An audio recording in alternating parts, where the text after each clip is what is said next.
fopen 함수와 fopen 언더바 s 함수를 알아보기로 할게요. 두 함수 전부 다 우리가 프로그램에서 파일을 열어서 어떠한 작업을 할 필요성이 있을 때 제일 먼저 하는 일, 파일 열기를 위해 가지고 제공하는 함수가 fopen, 그리고 fopen 언더바 s입니다. 첫 번째 인자로 우리가 어느 파일을 열 건지 그 파일의 경로명을 이제 절대 경로 혹은 상대 경로 표시할 수가 있고요. 우리가 파일명이다 라고 생각을 하시면 돼요.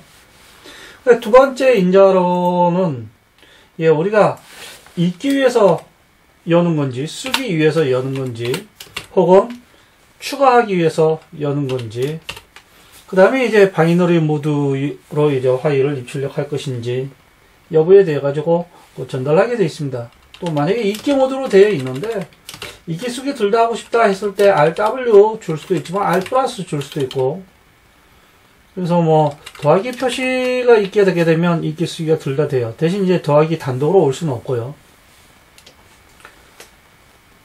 fopen에서는 fopen 함수를 호출했을 때 정상적으로 파일을 열었을 때 이 파일 포인터가 전달이 됐었습니다. 만약에 실패하면 null을 반환했었고요. 네, fopen 언더바 s에서는 파일 포인터 변수는 우리가 변수를 선언하고 그 변수의 주소를 전달을 하게 되면 즉 파일 포인터의 포인터가 되는 거죠. 파일 포인터의 주소가 되는 거예요. 우리가 파일 포인터 변수를 선언하고 파일 포인터의 주소를 전달을 하게 되면 이 fopen 언더바 s 자체 내에서 열려져 있는 파일을 열어서 그 연 파일에 대한 파일 포인터를 입력인자로 전달받은 파일 포인터의 포인터 형식 변수에 설정을 해줍니다. 그래서 나머지 두 개는 똑같고요. C와 안난 버전의 제일 큰 특징이 안정성 도모인데, C와 안난 이전에는 우리가 구조체 언더바 IO 버프, 이게 파일 구조체가 이제 스트럭처 IO 버프라고 보시면 돼요. 이 구조체 멤버를 우리가 볼 수 있었습니다. 파일 디스크리터 넘버도 있었고, 버퍼도 있었고, 현재 처리하지 않은 문자 개수라든지, 몇 가지 이제 멤버들이 있었는데, 이 같은 멤버들을 우리 프로그램 방식에 의해 가지고 제어를 할 수 있었어요. 직접 멤버를 핸들링이 가능했었는데, 그와 같은 거를 개발자 코드에 의해서 직접 핸들링 하지 말고, 제공되고 있는 함수에 의해 가지고 핸들링을 하여라 라고 하면서 이제 내부 멤버를 숨기고 있습니다. 또 그러면서 fopen 언더바 s 함수를 사용하라고 권장하고 있어요. 이번에 이 fopen 언더바 s 함수를 가지고 사용을 하면서 fopen을 사용할 때는 어떻게 하는가, 그 호출하는 C만 차이가 있고 나머지 전혀 차이가 없어요. 나머지 사용법에서 한번 보여줄 테고, 실습할 내용은 원본 파일 내용을 복사해서 복사한 다음에 파일 내용을 화면에 보여줄 거예요. 현재 dir 해서 봐보면 txt 파일, source.txt 파일 하나가 있습니다. 다시 dir start.txt 해서 보면 하나가 있죠. 이랬을 때 우리가 우리가 만들려고 하는 이 프로그램명이 exfopen인데 dst.txt 파일에다가 source.txt 파일을 복사해달라, 이와 같이 이제 명령을 내리게 되면 source.txt에 있는 내용을 dst.txt에 복사하고 복사한 내용을 화면에 출력을 하게끔 하는 프로그램을 만들려고 해요. dir start.txt 해서 다시 한번 확인해 보면 dst.txt 파일이 만들어진 걸 알 수가 있고, dst.txt 파일을 타입으로 확인을 하고 또 마찬가지로 타입으로 source.txt 확인을 해서 봐보면 둘 다 안에 내용은 같다라는 걸 우리가 알 수가 있습니다. 일단 dst.txt 파일을 지워놓고 작업을 하겠습니다. 이 부분 이제 잠시 가려놨다가 나중에 다시 테스트할 때 열어놓고 하겠습니다. 자, 프로그램을 작성을 해 봅시다. 이번엔 콘솔에서 사용을 할 수 있게 이 메인 함수 입력 매개 변수를 사용하는 형태로 또 작성을 해 볼 거예요. 우리는 이 화일에 대한 작업을 할 건데, 소스 화일 포인터와 그 타겟 화일 포인터 두 가지가 필요하고요. 만약에 이제 아구먼트가 3개가 오지 않는다. 그러니까 프로그램명 하나가 와야 되고, 그 다음에 이제 타겟 파일명, 그 다음에 소스 파일명 3개가 와야 되는데, 오지 못하게 되면, 오지 않으면, 그 사용법을 알려주는 거죠. 이 프로그램 사용법 해서, 이 사용법은 어떻게, %s 파일명을 먼저 보여줘야 되겠죠. 그리고 출력 파일명, 그 다음 원본 파일명.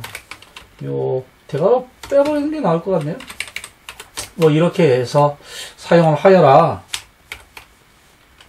여기에는 argv 제로에 오는 게 프로그램 명이에요.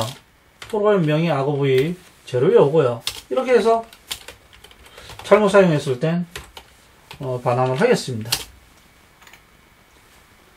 만약에 그렇지 않았을 땐 일단 소스 파일을 열 텐데 f_s 이 소스 파일 포인터의 주소를 전달해 주고 파일명 argv2에 오기로 했고요. 읽기 모드로 열겠죠.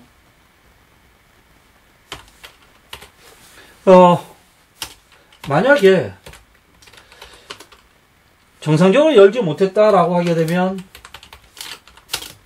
널 포인터 상수가 반환이 됩니다. 0이라고 보시면 돼요. 만약 그랬을 땐 해당하는 그 에러 정보와 함께 파일 열기를 실패했다.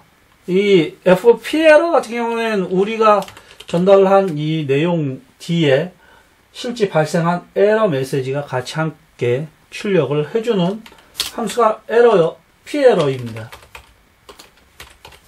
그래서 실제 해당하는 부분을 해주기로 하고요. 만약에 이제 정상적으로 열었다라고 하게 되면 f 뭐에 대해서 타겟 파일 포인터 변수를 주고 파일명은 argv1에 있는 거고 우리는 쓰기 모드로 할 겁니다. 쓰기 모드로 하게 되면 그 파일이 없을 때 파일이 새로 생성을 해줘요.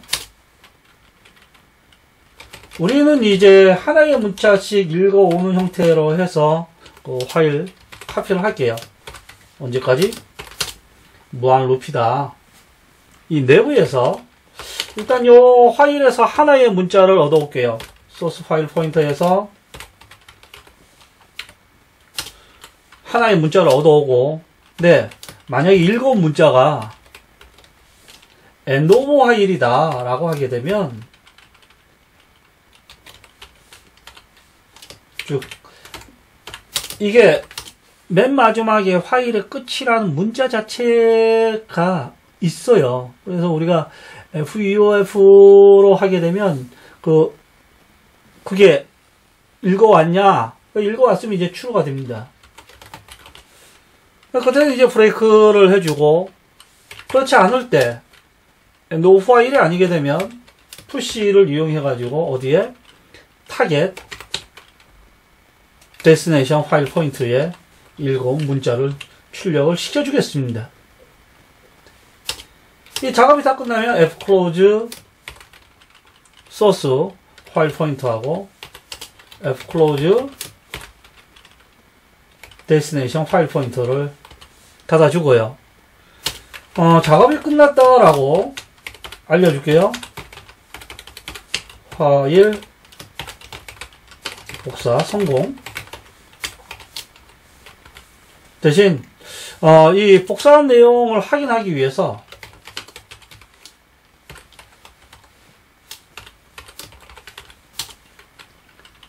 sprintf 이 cmd에 우리가 콘솔 화면에 출력하는 것처럼 이 버퍼에 출력을 하는 거예요. 우리가 원하는 내용을.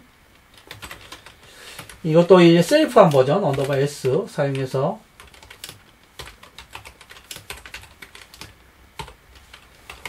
타입 %s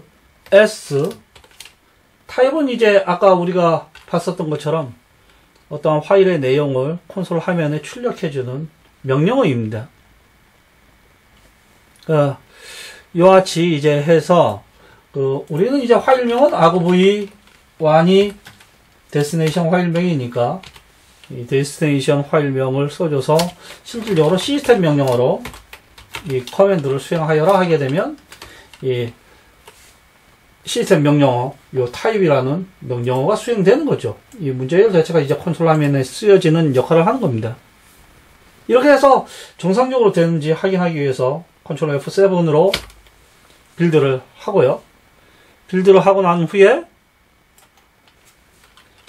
cls dir 현재 봐보면 source.txt는 있지만 destination txt는 없어요. ex fopen source.a.txt source.txt 하게 되면 파일 복사 성공을 했고 type a.txt 해서 봐보면 source.txt 하고 내용이 같다라는 걸 알 수가 있습니다. 우리는 F4.S를 이용해 가지고 파일을 열었는데 만약에 F4.으로 사용을 했다라고 하게 되면 argv2 이와 같은 형태로 사용을 하면 됩니다. 그래서 이 F4.에서 반환받았었던 이 파일 포인터를 우리는 받기 위한 변수의 주소를 전달하면 해당 F4.S 함수 내에서 해당되는 값을 전달받게끔 이와 같이 이제 해놨습니다.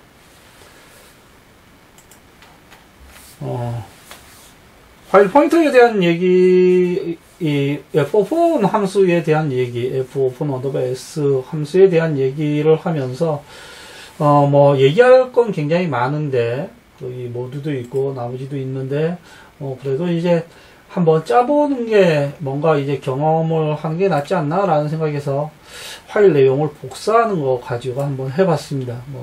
읽기 모드, 쓰기 모드도 나왔으니까요. 예. 좀 더 많은 것들은 여러분들이 다양한 형태로 연습을 해 보시길 바라요.